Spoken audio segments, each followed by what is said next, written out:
quite up there. And we have a former world representative, Kunlun. Yep. Yep, so he also top forward the last YCS with Blue Eyes, actually. Yep.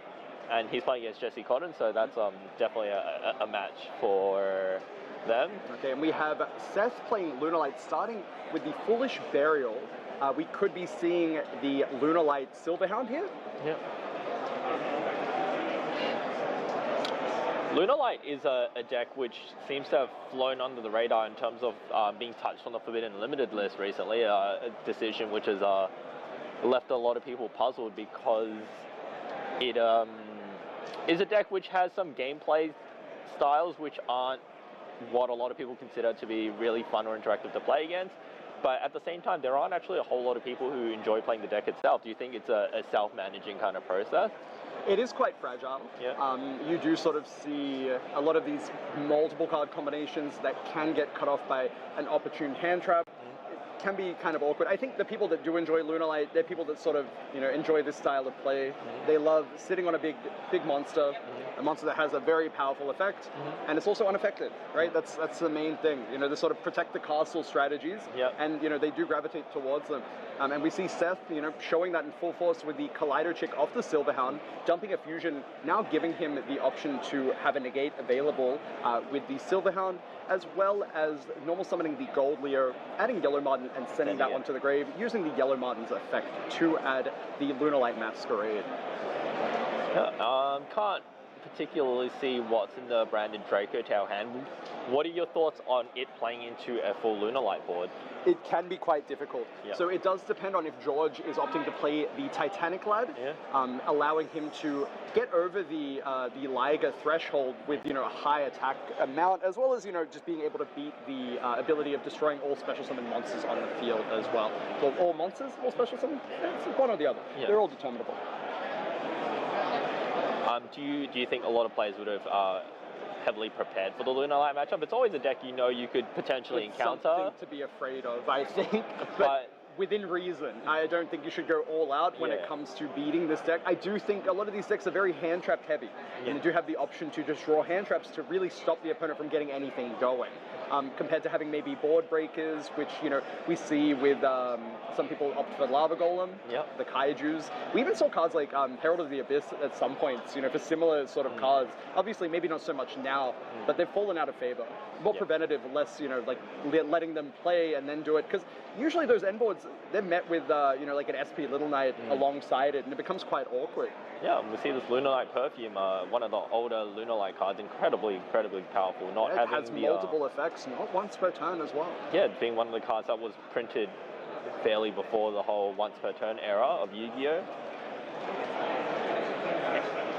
Right, so we see Seth opting to use the Yellow Marten.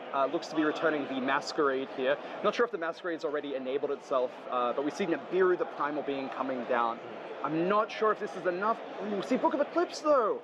We can fuse with face down monsters. That is quite huge for Seth. And a big heads up play as well. That Nibiru will stay in hand, not tributing anything, and not giving a token and keeping the monsters up too. This is being pretty good. Yeah, it's a very versatile card, going first and going second as well. It's able to completely shut down a lot of your opponent's monsters if they have effects that can be activated on the field when you're playing into it. So it's definitely been a card that Lunalight has played around with a lot. Yeah, but also just having, it's not a Lunalight card, so it is, another card that Liger's unaffected by. So you're able to, plop down all of your opponent's interactions, trying to out that Liger Dancer, and then just setting everything, and then just going back to your turn, hoping for the best. So I think they're confirming if the Yellow Marten will be banished because it is now face down. I think the judge is just confirming that for the players now. I can see that Seth has another 4 loss in his hand. It's not ideal in this situation. Not great, no. And if there's any deck where you're not happy to have full loss, I think it is Lunalight. Can't really do much with it. As polymerization? Yep, that is the polymerization. He did add that off the black sheep. And as I mentioned, you can fuse with face down cards. They're quickly going to determine what we can do. And I believe the Masquerade is in effect. So he is banishing the fusion from the grave and making the Liger Dancer. The first Liger Dancer, if he's... I'm not particularly sure if he's able to access the second one at this point in time. I don't believe so. I think this might be... the best we can get. I think they're just quickly double checking another card interaction, maybe. Or regarding the Masquerade to see if it's still in effect, because it has returned to the hand. Yeah, that Book of Moon, quite a heads-up play from Seth there.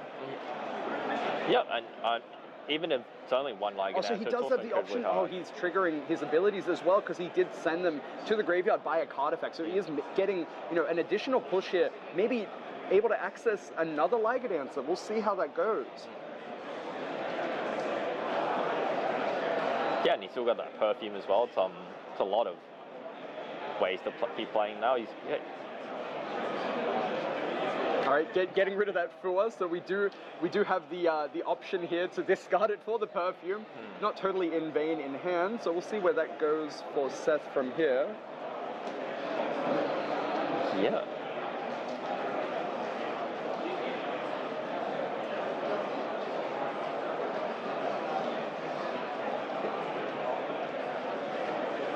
All right, so we are adding, looks to be another copy of Gold Leo. No, Seth's done quite well coming into the 7-1. Probably caught a lot of opponents off guard as well. People who, they knew that Lunalight was a deck, but they knew that not enough people would play it for them to probably be as prepared as they needed to be. Not enough room for all of these lava golems when you do have decks like Radiant Typhoon or maybe Dracotail, just not having the option to do anything. And we see George summoning the Incredible Ecclesia, utilizing the open game state to use its quick effect to attribute itself to summon a monster that does mention that the Fallen of the White Dragon. So opting to use that effect to summon another Ecclesia from deck. So he's opting to play more copies of Ecclesia, and he's like, we didn't see that at the 300th YCS from actually our world champion, Julian Khan. Yeah. Seth just reading through, making sure he's well aware of the effect of his opponent's cards. Okay, we see Lucius being summoned here. What's his avenue of handling the Lycan? It does depend on George's deck list here. It can be quite difficult to deal with this board.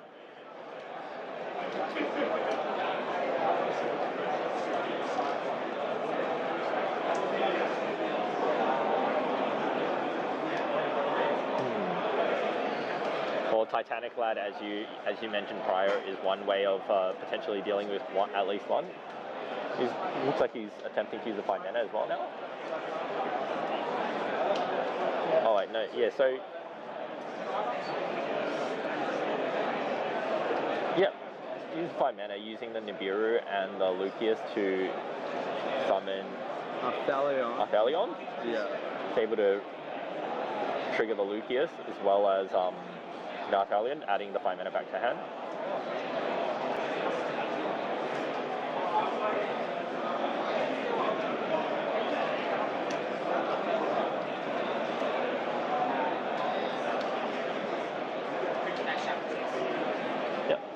Setting the key to.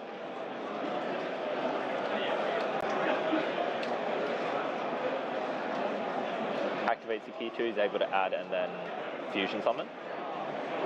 Yep, so George is playing, at such a good pace. It seems like he has a plan. Yeah. I think he knows how to dissect this board state. He's trying to figure out, can I get there? What cards does Seth have in hand? Can they interact with me? And he's sort of just, going with the motion, seeing if he can get there. Looks like he used the pan that he added, and the 5 mana summon Gulamel. Yep.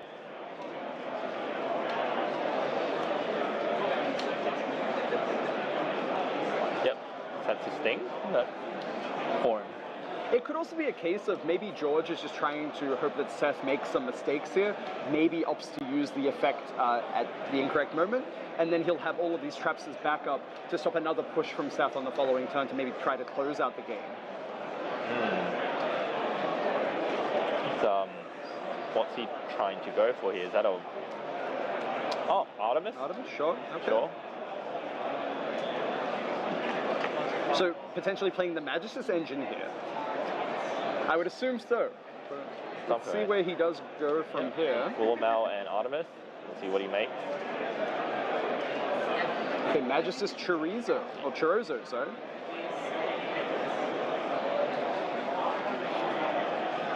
Do you think he's playing a bit of a lighter Magistus engine, or if they haven't. I think this is a pretty deep one when you do play the Magistus, the Chorizo, because it is quite extra deck inefficient sometimes. Because you might not be playing the Magistus Succeeds is another thing some people are opting to not play. And we see the Liger Dancer effect, sending the Saber Dancer, I do believe, opting to destroy everything here. And George able to trigger the Pan to summon back because a fusion had left the field. Yep. Yeah, it's Liger Dancer does turn any Lunalight card into a lightning vortex, so to speak.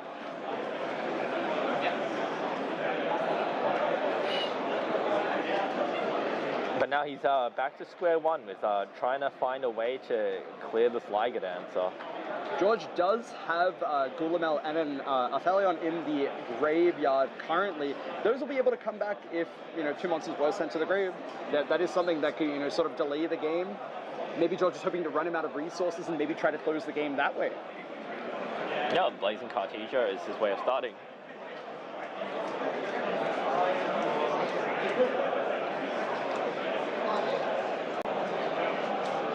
Both. Oh man, his extra deck space is quite tight. There's so many cards you want to play, so many cards you want to play more of.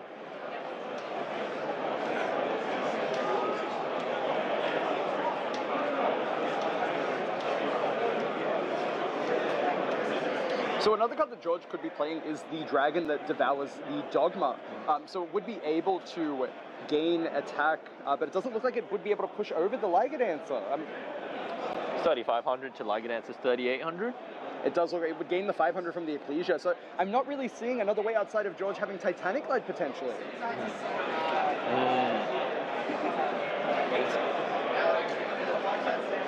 But it could really just be a case of George trying to delay the game and maybe just force Seth to make mistakes. Yeah. And we see the Silverhound being activated to negate the Dracotail Sting. It would have been banished otherwise, so probably the most efficient way to deny a draw there as well. Right. Seth is able to continue playing now. I think this is probably a turn he's looking to close out the game.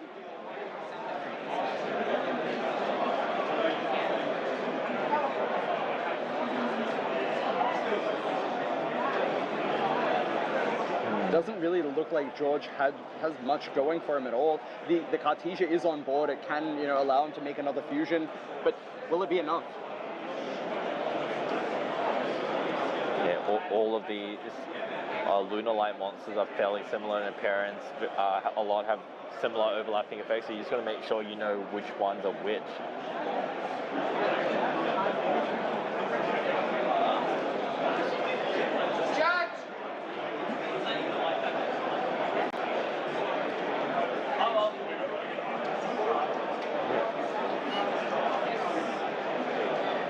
Right. That was a Ghost Bell from the Dracotail deck. But other than that, he's got nothing left. He's playing effectively open-handed. Yep, Seth is just doing what his deck is meant to do, just rolling with the punches here, trying to summon another Liger Dancer and hopefully close out that game this turn. I think George is really just trying to hope that Seth slips up. Oh man, your opponent being 7-1 in this tournament, it's going to be a big ask. Yep, he uses the effective Liger Dancer again.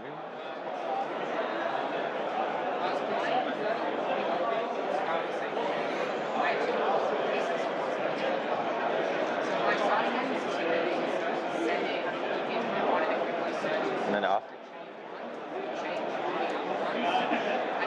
Arathalion summons itself from the graveyard. So Tanky being negated by the Dracotail Flame, netting George another card. Could George's game plan be to sort of just fatigue Seth out? It does look like it. The traps can loop themselves. Will he have enough gas to sort of, continue the game? Still going to be incredibly difficult to push damage on your end if you aren't able to clear that Liger Dancer though. So was it Ash Blossom for the Masquerade? From the looks of it. Actually, yeah, it was the Masquerade, I do believe so. Yeah, that was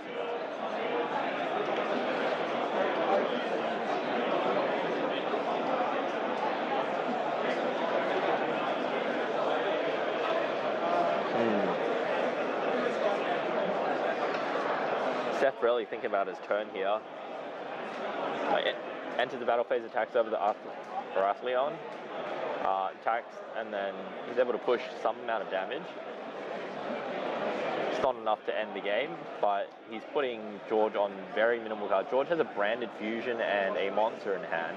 Yeah, it looks to be another incredible Ecclesia that he may have added back at his end phase because Fusion was sent to the grave. Yep. So it should be no concern there.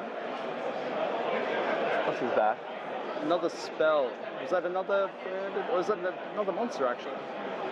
So there's the Ecclesia. Is that the Ecclesia? It is, right? That's the incredible Ecclesia. Just double checking here. I do believe he does have a... Oh, no, this should be fine. I'm not sure where George goes from here. He does look like he has a plan though. The special summoning the Ecclesia and then activating the branded fusion. That is one place to start. Branded fusion. Yep, so this would be the moment of truth. We can see if there's access to that Titanic Lad. We did have a chance to summon it last time, but maybe George, figured we'll wait until Seth is maybe out of resources, see where we can go from there.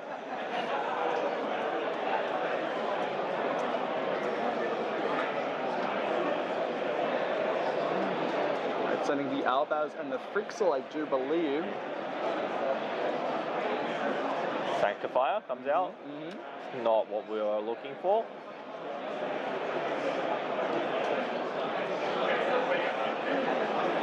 Right, activating the Dracotail Key 2. I do believe George doesn't have... No, he has one other card in hand. Okay, so he does have the option to fuse if he would so wish. Could also do it with the Ecclesia on board. Maybe, Oh, just setting it. Okay, so not activating it currently. Yeah, so it seems like he doesn't play the Titanic Glide. It's going to be difficult. Activating Key 2 now. Adds Urgula and Ecclesia. Yeah, just trying to run Seth out of cards. The Urgula will be able to pop the Masquerade here. Going for Secretarion Dragon, I do believe. And that'll allow him to get an additional monster on the field. So that's always good.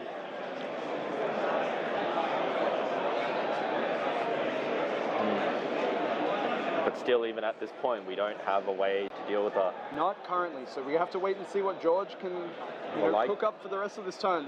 I keep saying this, but George is playing with such conviction. Surely he has a plan. Well, Liga Dancer can still activate its monster destruction effect, right? It can, yes. Yeah.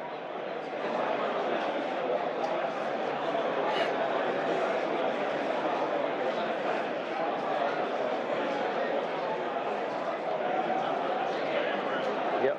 Frixel bouncing back now. Just giving him more monsters to fuse with, just allowing him to have, a bit more gas as well. I think that is the game plan for George. If he doesn't have a Titanic Lad, he's just trying to survive as long as he can. And could this be to his detriment? Do you think maybe this is, something George shouldn't be doing? I'm not too sure. I want to see where this ends up. I'm trying to see where George can take this game back. Well, perhaps he's just using this time to figure out what his game plan for game 2 and 3 are. Like, he knows he's dead in the water, and he's just trying to use this time to think so that he doesn't have to slow play in the future games. That's always a strategy you can have. Just make the most of your time. You got 600 life points. It's a bit rough. Secretarian Dragon effect to be able to recycle one and summon one. Yeah. And so we did have the Frixel coming back and then bouncing for the Lucius, and now we are summoning back the Artemis.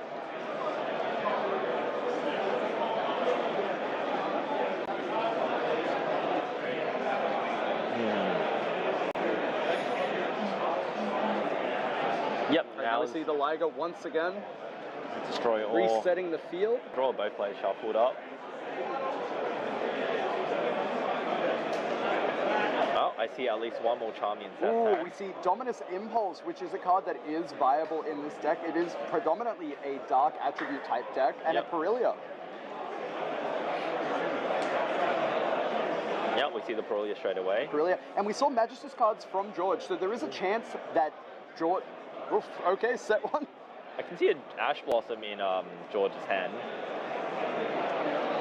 Ooh, we're seeing set. Okay, Right. not great Nibiru here. off the top, right? Passing back. Passing Oh, back. we have a game. We do have a game. Yeah, Tanky off the top is a really good card off the top. Oh, the Fallen and Virtuous. Yep, destroying the tanky hit. Well, at the same time. Likely George might not have had a card that he could, put on the field to pop his own card with the Virtuous. That is something that you can do to sort of get into your branded engine. Yeah. So this now is quite big. Does Seth have a way to interact with the Albion? It doesn't. Doesn't look like it. No, not great. Is that potentially another Molt Charmy in hand? Depending on what his set card is, he could activate that, remove it from the field, and then activate it if it's Fuwalos. But he does still have that Dominus Impulse in hand, and that can negate the branded fusion. Yep. We'll have to see what his set card is. Couldn't really see what George drew there, but he's just going to start off with the branded fusion, which will get met by the Dominus. Just thinking about it. There we go. We see the Dominus Impulse.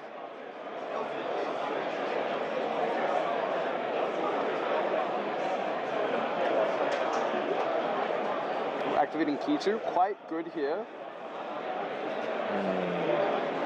And we can only assume maybe that was George's draw for turn. Yeah, that's a very reasonable assertion. That's a Malulu.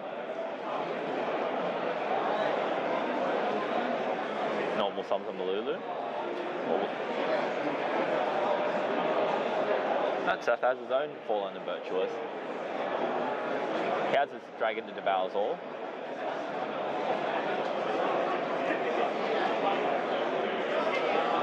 George passing back. And this is the other thing, that Fallen and the Virtuous. Amazing, incredible card. Has so much flexibility. And in strategies like this, we're seeing him able to add the Tri-Brigade Fractile, which is allowing him to bridge back into his Lunalight engine. Yeah, that's it certainly is a good game we've seen. Like both decks are playing without much, and it's just seeing who can make the most stick. But yeah, we see the Fractal.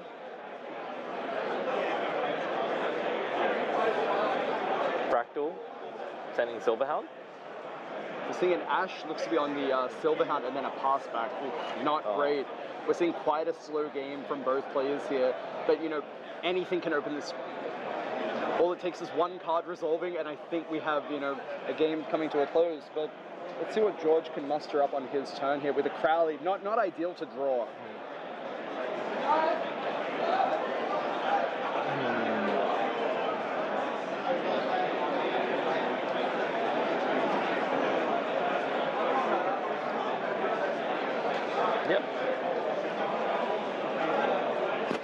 Yep, opting to pop the Crowley here. Another Fallen and the Virtuous. The Albion will get him to another copy of Fallen and the Virtuous. Can we get the third one? The gift that keeps giving, I think, is the best way to look at it. Oh, absolutely. So such a splashable card. We've seen it in a variety of archetypes, not just in branded decks, but we see it in Sky Striker as well. We do. Just very flexible. Even Radiant Typhoon as well. It is a quick play. And your extra deck space, it's quite free. They play cards like Extravagance, so you can fit that card into your Radiant Typhoon strategy as well. Now it looks like Seth has the ball rolling. George does have... Okay. Oh, a Ghost Ogre here. That is something we haven't seen in quite a while. Ghost Ogre is quite good, being able to interact and clear the body off the field as well as like interacting with Masquerade too. Yeah. Maybe George did have the foresight for this matchup, seeing the overlap in a card like Ghost Ogre and Snow Rabbit. Now we've got the Fallen of the White Dragon. So we're starting to see the players draw their engine cards, so the game's definitely going somewhere.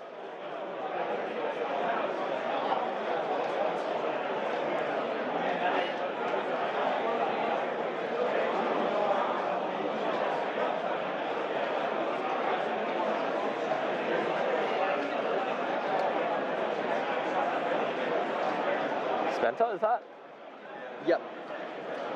So George playing the Magistus engine. We did see the Link 1 in game 1.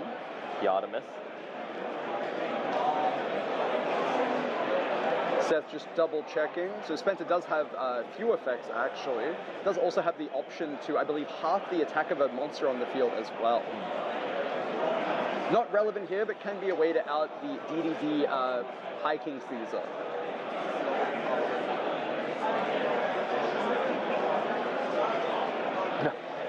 And we see the third copy of the Fallen Virtus getting resolved here.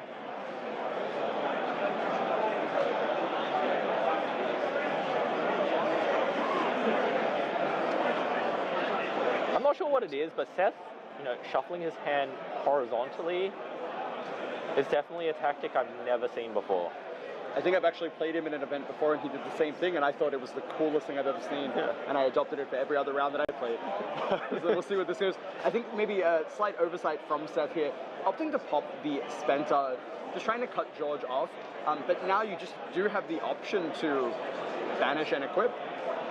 Yeah. And I think they're double checking, can the Silverhound negate? I do believe Silverhound does negate activations, maybe not effects, so we're sort of seeing where that's going here. George just clarifying it. And then we now have the option to add another copy of Spenta to the hand. Yeah. Sadly, the Crowley's already gone, so we'll see where George can go from here. But he is taking a commanding lead. Seth really not able to get anything going in this game. Yeah, he's got a 4-loss fusion spell. Yeah. He's not able to close out the game this turn, but he doesn't have a whole lot. Ecclesia and the Dark Dragon. So attacking and then looking to use the effect, probably aiming to end on a Cartesia as well as having the Ecclesia and the Dark Dragon back on the field.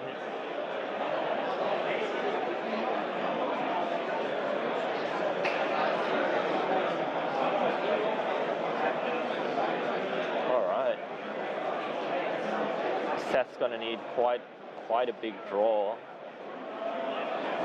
Yep, we see Seth, a few cards can get him back in this game. Of course. There are the heavy polys. We do have as well Lunalight Fusion, but he does need a few extra cards to sort of pair with that, sort of to get him out of this mess. But we'll see. It doesn't look like we drew another spell. It looks to be maybe a Kaleido Chick. That is a Kaleido Chick. This could be dependent on whether or not this Cartesia can turn into anything, but the Ecclesia, I do believe, can banish itself to summon. I'm not sure if we went through the original Albaz here, because we could go Ecclesia into Ecclesia, I believe. Yep.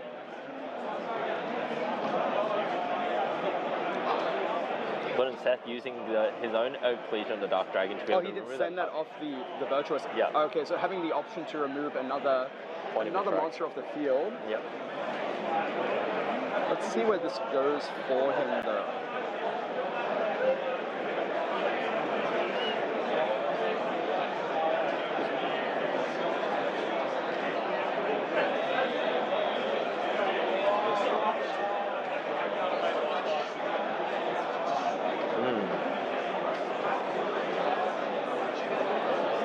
Clarifying the game state here.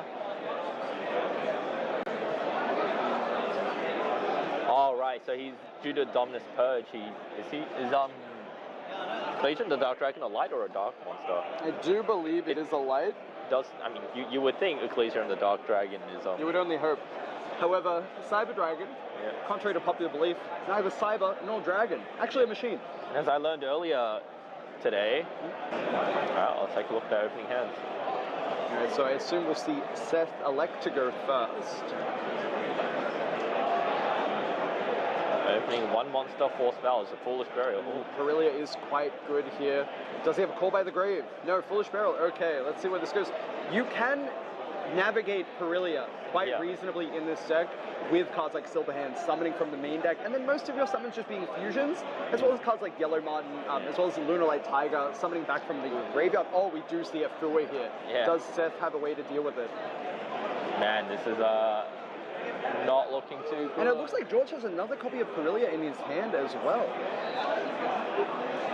So obviously not able to utilize that, but he does just have extra fodder for the following turn if he does wish to make a fusion summon.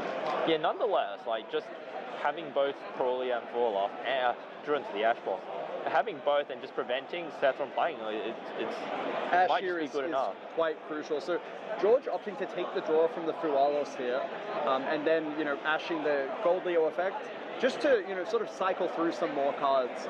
Likely he didn't have a play and did need the extra draw, so he sequenced it that way.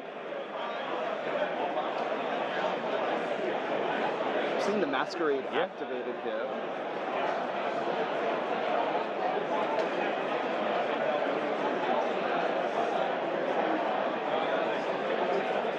Seth's in a rough position right now. He's trying to navigate through both Charmies.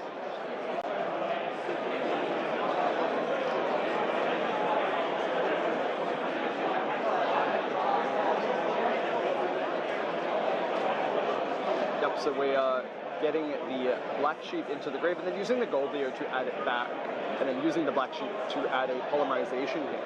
I remember when we used to do that in Zodiac. Yes, in the Zodiac format, dark times, truly dark times. But it was incredibly fun. Lunalight, Black Sheep, definitely. All the Lunalight cards are so interesting. They're all really strong. They all have incredible effects. Yeah, they paired well with a lot of decks. They paired with Zodiac. They paired with the Lunalight Orca strategy. Yeah, the Orca deck, that was quite cool. Some YCS and UDS wins, I believe. Actually, Jesse Cotton, I believe, won a UDS with the Lunalight Orca step. Yeah. So, just drawing some more cards. He's got a hand of just all monsters right now. There's a Ghost Ogre that we saw earlier, like you mentioned. Ghost Ogre here, it's so good. All of the paired hand traps alongside Charmies here, really making it difficult for Seth to get anything on board. We do know that George hasn't drawn into any of his power spells. He's got a handful of monsters. It could be a case of George just not being able to make a play on the following turn as well, though. Exactly. We did see that game 2. Yeah. But can Seth get out of this? Can Seth maybe get to a Liga Dancer this time? It's like every time you summon, you're giving your opponent an extra draw to be able to either stop you further. That is the concern. That is the concern we do have. Now we see Perfume. That is a card that will not net George any cards from Perilia or Fualos. And then he does have the option to activate the Perfume.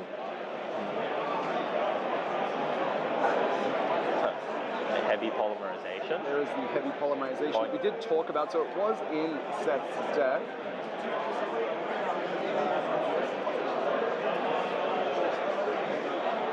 Yep, and then using the Perfume Dancer to return the Wolf and then summon the Kaleido Chick from hand. It's going to net another draw off the Perilia. Yep, but however the Kaleido Chick can send the necessary materials here, and then he can activate the Wolf. And that will get him to a Liga Dancer. I believe, hopefully. It looks like he's drawn a Rahu at some point. So looking to take these cards off board, potentially for more fodder for the Lunalight Wolf. It does get him an extra draw, though. This could be, maybe not necessarily a misstep, but something necessary. Yeah, SP Little Knight.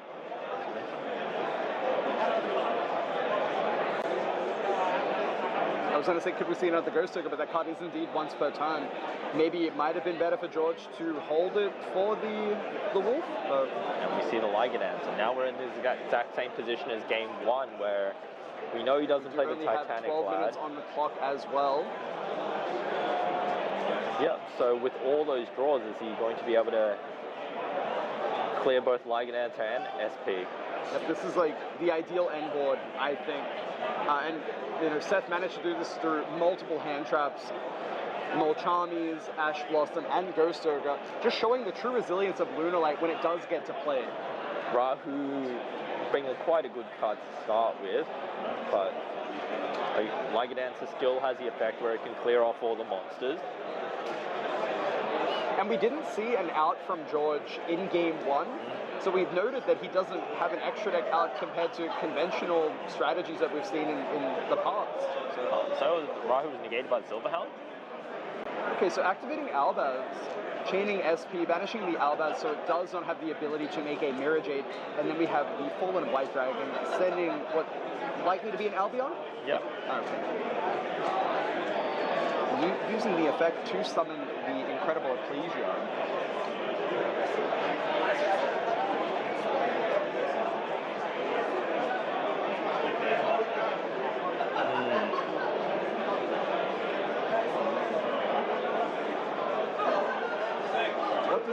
have set.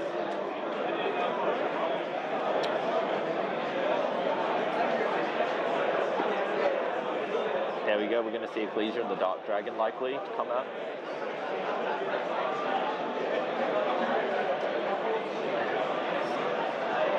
All these players still not any steps closer to clearing that Liga Dancer. George is trying to find a way to deal with it. You know, he drew through a bunch of cards with both of the Molchamis being activated. George really needs to find a way to close the game, and honestly, it doesn't look like he has the chance to do it in a timely fashion. This could be quite a long game, and I'm not sure if 10 minutes is enough.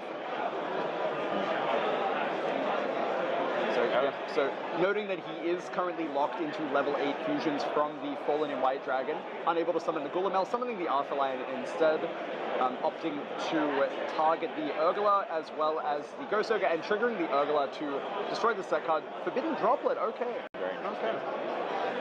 So I believe Seth did not have any additional cards in hand, so he would be unable to send the Pendulum Scale, as it would be unable to go to the graveyard. Yeah. And obviously he wouldn't want to send the Liga Dancer either.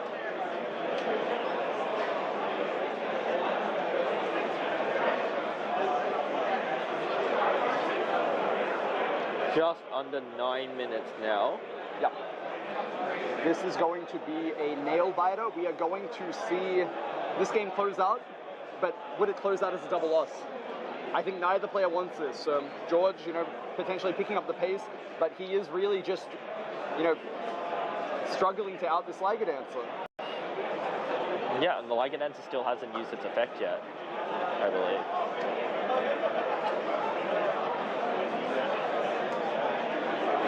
Also, something to note as well, usually when going second as the branded Dracotail player, you do opt to side deck out the Dracotail traps. So George is not going to have the same value in setting up an end board that he would have had game 1, where he was setting those cards to sort of cycle themselves back. If he runs out of steam, he's going to run out of steam definitively. Yeah. And with that Liga Dancer being able to just clear boards every single turn, it's incredibly rough. Virtuous set. Yeah.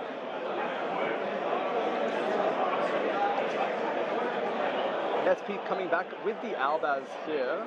It's a lot of recursion, but again, the Liga Dancer is the problem. So just shuffling up real quick before Seth does start his turn. We have the quick play set along with the Ecclesia and the Dark Dragon on board. What can we do here if we're Seth? Oh, he's considering the Fallen and the Virtuous. Depending on what he has activated. Also using the ability of the Saber Dancer Engrave, I believe.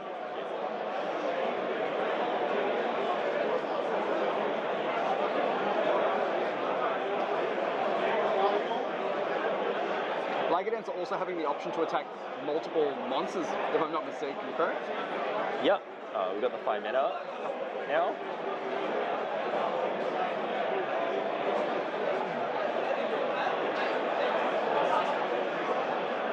Seth considering the SP here, opting to banish the Albaz. Chaining the Ecclesia and the Dark Dragon. Where do we go from here, George? Okay. Fallen coming out. 5 mana resolving, getting rid of the Urgula, as well as, looks to be a Cartesia, as well as an Ecclesia. Yep. Going for the Arthur Lion in defense, and then opting to add back 3 cards. So really just trying to go with it, and it looks like he might add some Dracotail effects on the chain link as well. Yep. Just, you know, setting them because they are free at this point.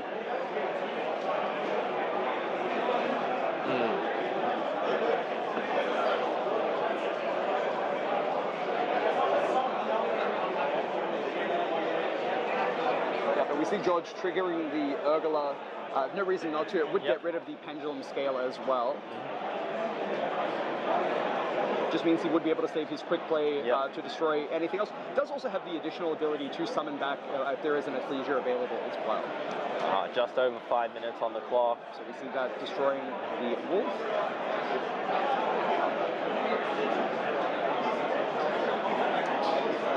What's Seth able to do? Seth Oh, the recursion on this branded Draco deck is incredible. Yeah, even without the traps, it's just getting all of the cards back.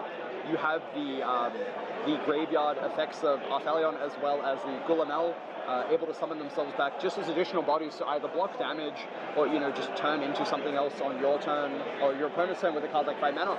Yep, now he's got the thrust. Thrust looks like it's going to Thrust for get the talents. talent and then Yep. So Seth maybe just going for, what's he going for? Hand? Oh, taking. Okay. So taking the Alpha Lion.